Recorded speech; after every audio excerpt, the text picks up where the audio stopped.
Bonjour à vous et bienvenue dans ce tuto sur les cookies. Alors les cookies, on en parle beaucoup. Ah là là, non mais je refuse tout, j'accepte tout, etc.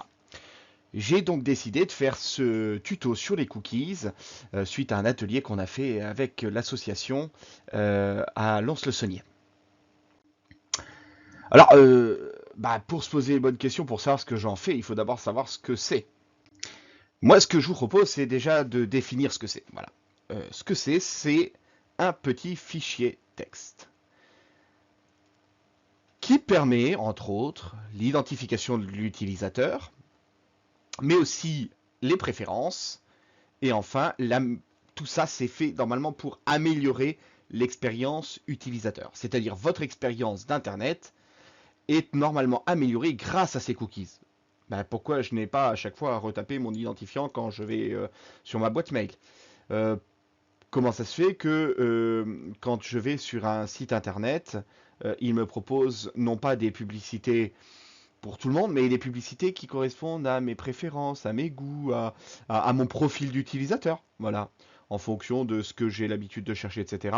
Il y a des profils qui sont créés pour savoir, je suis plutôt une personne jeune, plutôt une personne âgée, plutôt une personne vivant à la campagne, plutôt une personne vivant à la ville, etc.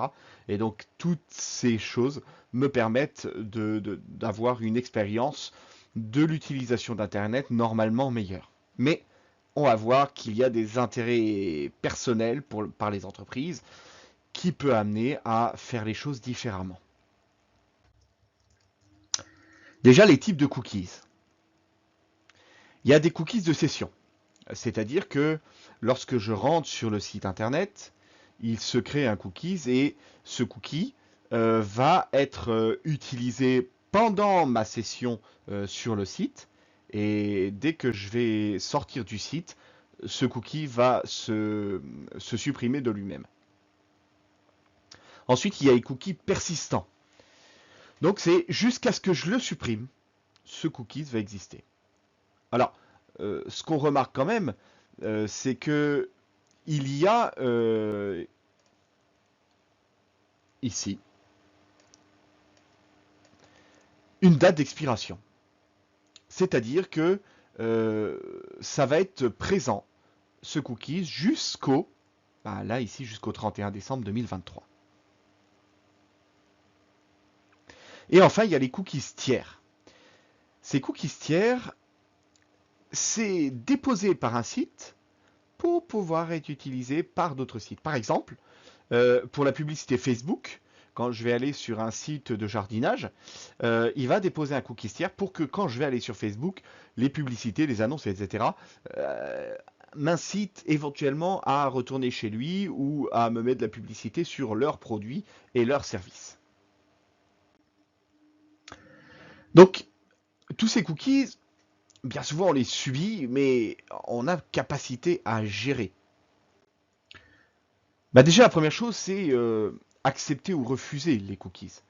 On a tendance souvent à tout refuser, et je pense que c'est une erreur, parce que les cookies, comme je vous le disais tout à l'heure, c'est d'abord fait pour améliorer l'expérience utilisateur. Et quand on arrive sur notre site internet, on a ce genre de choses qui apparaît. Souhaitez-vous accepter ou refuser les cookies? Donc, on a deux gros boutons, accepter, refuser, ou accepter tout, refuser tout.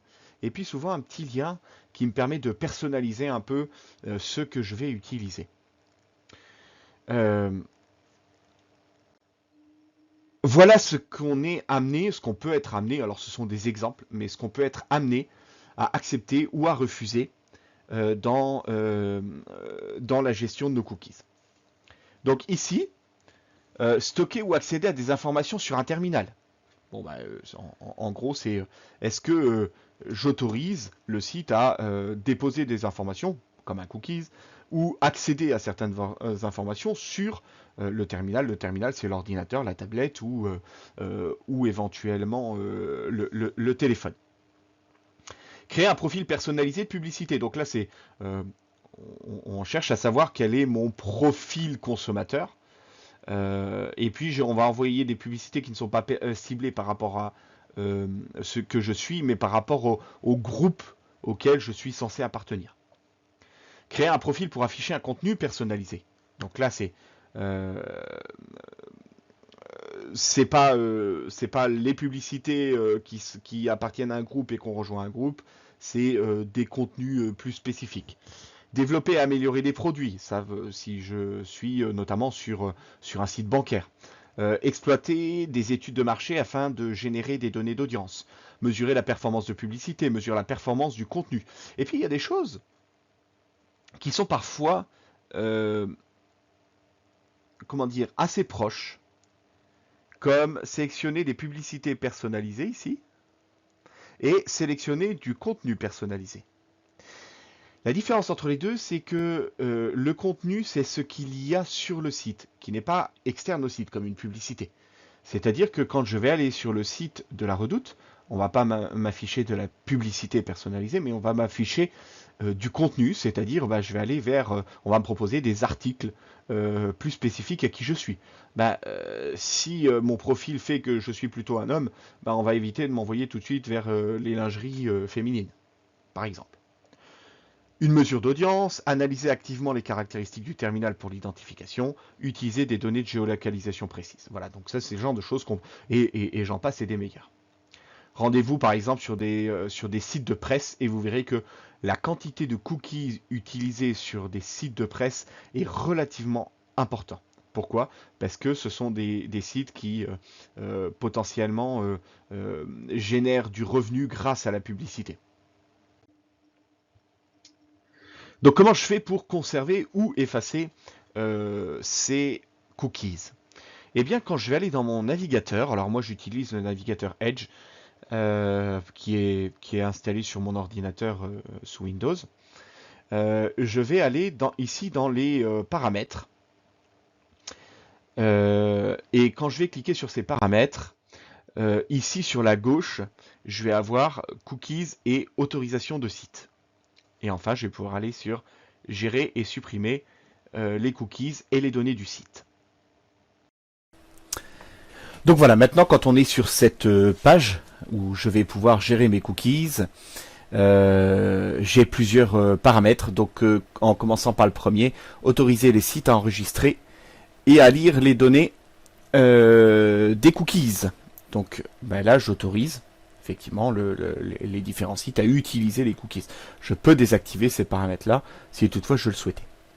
Bloquer les cookies tiers. Si je ne veux pas, ces fameux cookies tiers qu'on a vus tout à l'heure, si je ne veux pas qu'ils soient utilisés, je peux les bloquer. Précharger les pages pour une navigation et des recherches plus rapides. Ça, ce sont des choses qui permettent de... Là aussi, quand on a des connexions qui sont un peu limitées, quand je retourne plusieurs fois sur le même site, les pages sont préchargées et finalement, je vais avoir une navigation un petit peu plus rapide. Ici, tout à l'heure, je vais y aller. On va pouvoir afficher tous les cookies et données du site. Bloquer. Donc ça, c'est les sites qu'on va pouvoir, sur lesquels on va pouvoir bloquer automatiquement l'utilisation des cookies et inversement, là, autoriser les cookies. Donc on va aller sur afficher tous les cookies et données de site.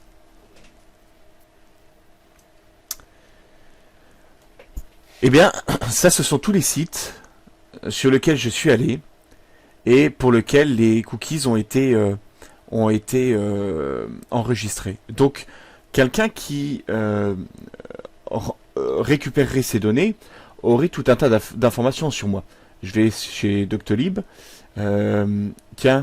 Salesforce, Doctissimo, j'ai plutôt un profil professionnel, jeune, utiliser Doctolib pour prendre des rendez-vous.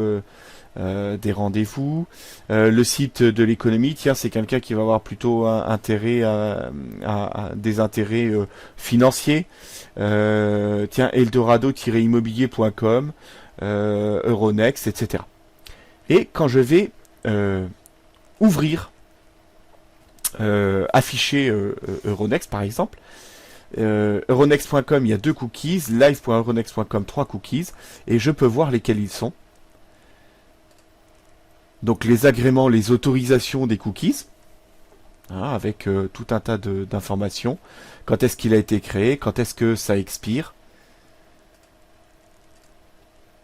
les catégories des cookies autorisés et les versions de cookies autorisées. Donc voilà, tout un tas de choses. Donc vous voyez que c'est quand même riche en informations.